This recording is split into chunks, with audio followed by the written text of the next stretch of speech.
Hi, my name is Lucy Griffiths, and today I'm talking your voice.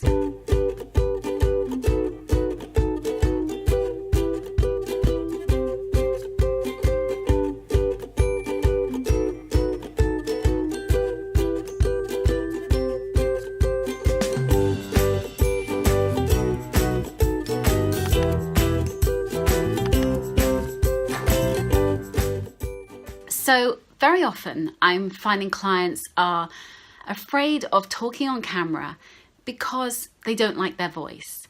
They worry that no one will understand their voice, or they don't like it, it's too high pitched, or they don't like their accent, or they think they speak English with a foreign language, a second language, and they don't like the way they sound. All of those things can be big hurdles to overcome for a reason that we don't like our voice and we don't want to put ourselves out there on camera. But I'm going to ask you a question. Do you talk on, everyday life? Do you talk to your clients and your colleagues?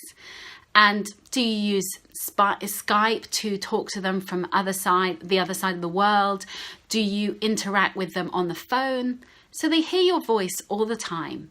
What is the difference between you talking down the phone to a colleague or a friend and you talking on camera on video? There's really not that much difference. And that's why it's so important to overcome this hurdle of not liking our voice. A big reason that we as women don't like our voice is our intonation. We can fear that we are too high pitched and we are too squeaky and we lack authority. And a big thing about the reason that we lack the authority is because if we're nervous in a situation, we forget to breathe.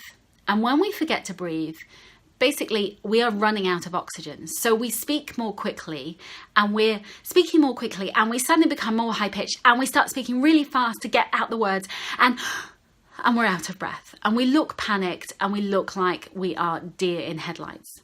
So if we breathe and we slow down, we suddenly become a lot calmer. On the process of that, we become calmer.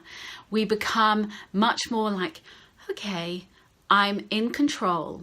So the brain immediately thinks, I'm in control. I'm getting my oxygen. It reduces the stress cortisol levels because the stress hormone is triggered because we feel stressed, because we feel like we don't have enough oxygen. So that starts to calm. We are then able to use our rational part of our brain, so we're much calmer.